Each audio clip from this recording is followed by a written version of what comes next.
Hello student, welcome to radiant public school online classes. आज हम लोग हिंदी में संधि के विषय में चर्चा करेंगे। संधि किसे कहते हैं? संधि की परिभाषा है, दो ध्वनियों के मेल से उत्पन्न विकार को संधि कहते हैं। अर्थात जब दो ध्वनियों का मेल होता है, उनमें परिवर्तन हो जाता है, उनके मेल से जो परिवर्तन होता है उसी को संधि कहते हैं। संधि का शाब्दिक अर्थ है मेल या समझौता, या इसे जोड़ भी कहते हैं। जिस प्रकार हमारे शरीर में जो हड्डियां होती हैं, या दो हड्डियों का एक जगह पर जब जोड़ होता है उसे ही संधि कहते हैं।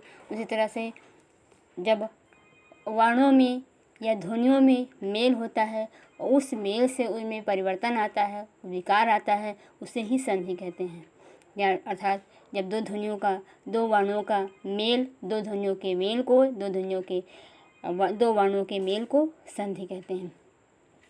जैसे यहाँ दिया गया है सत चित आनंद।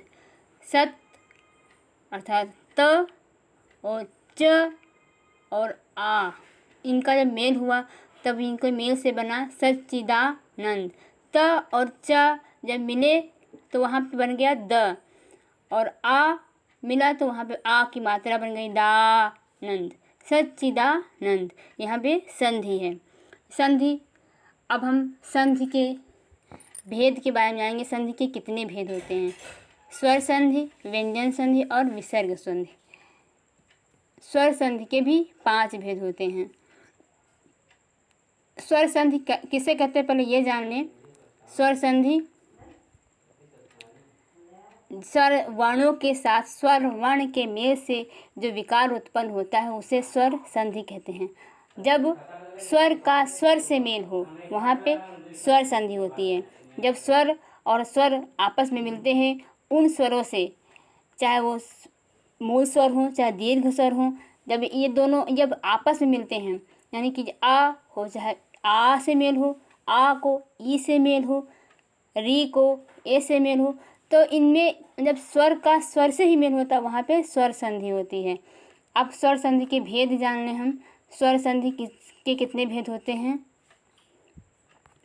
स्वर संधि के 5 भेद होते हैं। दीर्घ स्वर संधि, गुण स्वर संधि, वृद्ध स्वर संधि, यण स्वर संधि, अयाद स्वर संधि।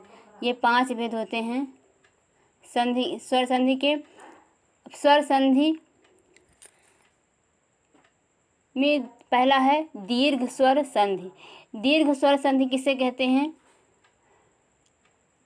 आ और आ का मेल हो जाए, यानी कि छोटा और छोटा का मेल होने पर बड़ा।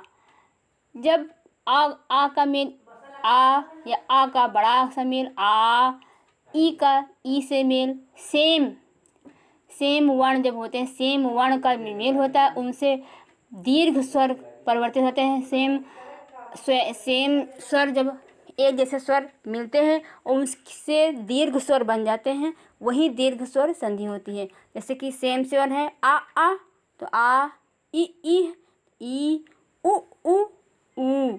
चाहे छोटा बड़ा से मिले तभी बड़ा, छोटी बड़ी से मिले तभी बड़ी, बड़ी ई छोटी से मिले तभी बड़ी, छोटा ऊ बड़ा ऊ से मिले तभी बड़ा ऊ।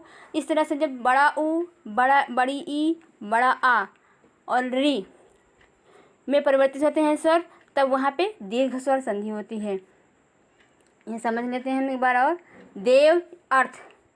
देव अर्थ इसका जब परिवर्तित हुआ तो देवार्थ बन गया। अब देवार्थ में कौन कौन से स्वर मिले हुए हैं? आ, देव के बाद आ और आ, अर्थ आ, जब ये प्लस हुए तब आ बना, देवार्थ, आर्थ आ बन गया।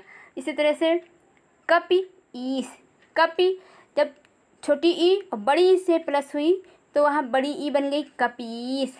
छोटी ई और बड़ी ई से प्लस हुई तो बड़ी ई बन गई कपीस, ई बन गई। इसी तरह से छोटा ऊ और छोटा ऊ से प्लस हुआ तो बड़ा ऊ बन गया भानु उदय। भानु छोटा ऊ है ना, पे छोटा ऊ मात्रा लगी नु, और ऊ प्लस हुआ तो ऊ, और ऊ प्लस हुआ तो ऊ, बड़ा ऊ बन गया। तो यहाँ पे ये स्वर दीर्घ स्वर संधि। दीर्घ यानी कि जब हर्ष स्वर दीर्घ स्वर से मिले, या हर्ष स्वर से मिले, या दीर्घ स्वर हस स्वर से मिले तो उन्हें परिवर्तित होकर के दीर्घ स्वर बन जाते हैं, वहीं पे दीर्घ स्वर संधि होती है। अब हम दूसरी स्वर संधि है गुण स्वर संधि। गुण स्वर संधि किसे कहते हैं?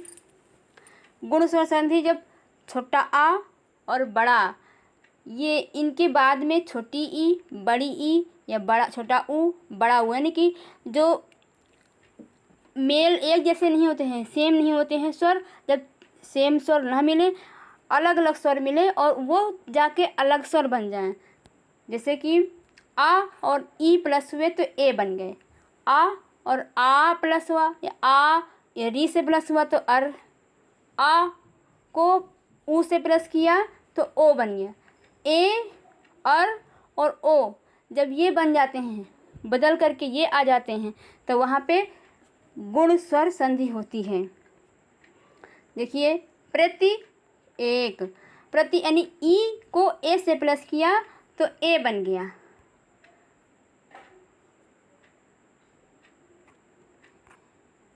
गुण स्वर संधि है। रमा प्लस ईस, रमा आ को ई से प्लस किया तो ए बना रमेश।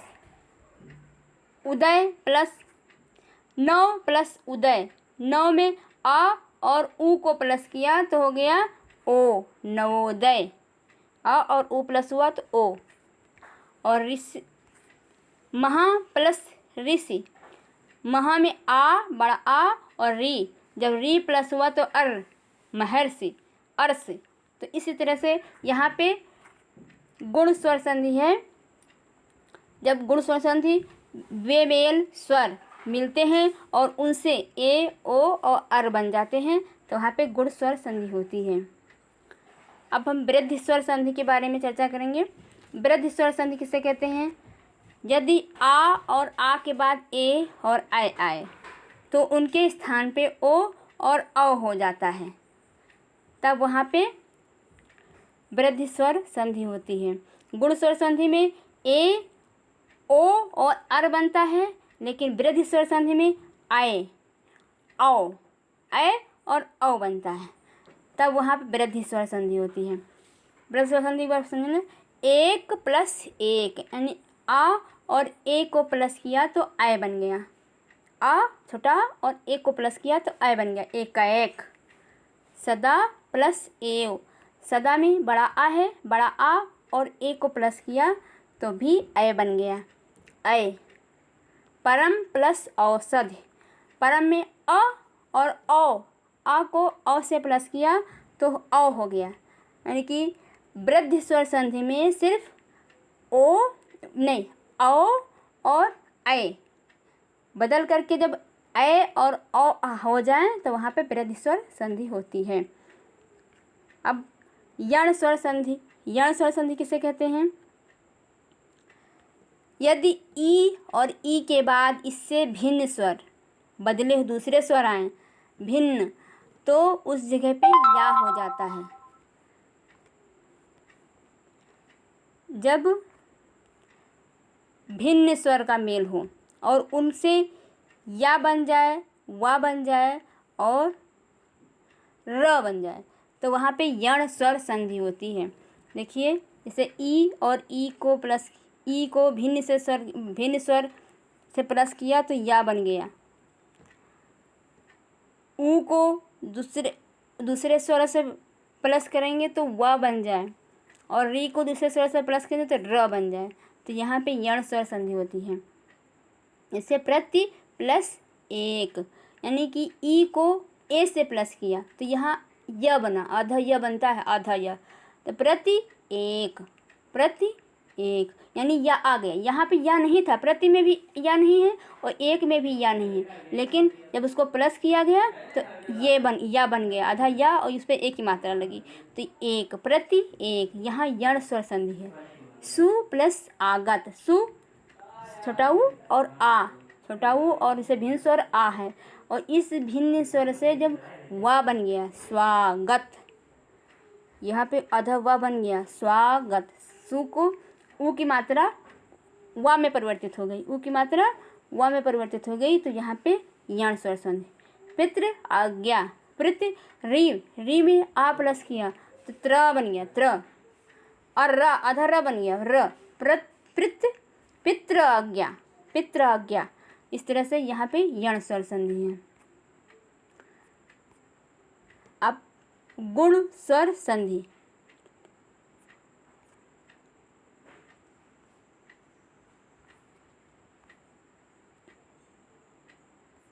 अयादि स्वर संधि।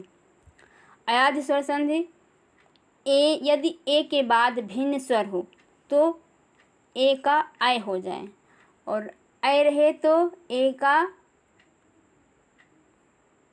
आय हो, और ओ रहे तो ओ का औ, और औ हो तो आओ।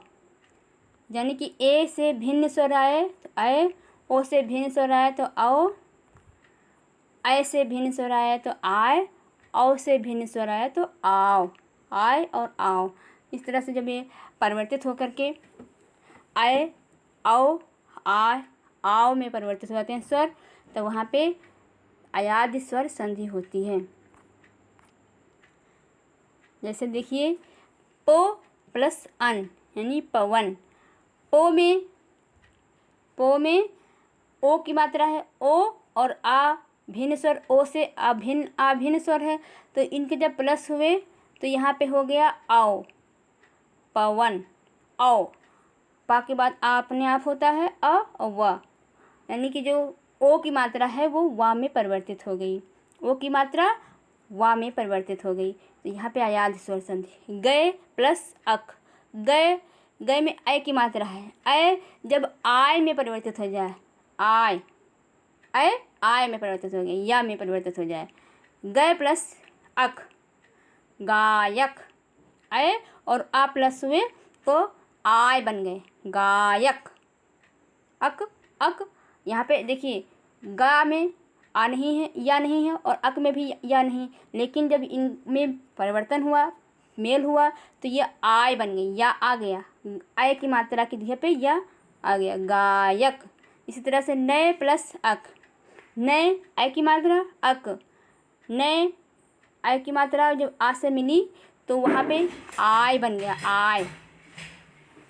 देखिए आय बन गया, आय और प्लस आ, आय, गा नायक, नए प्लस अक नायक, अयादि स्वर संधि।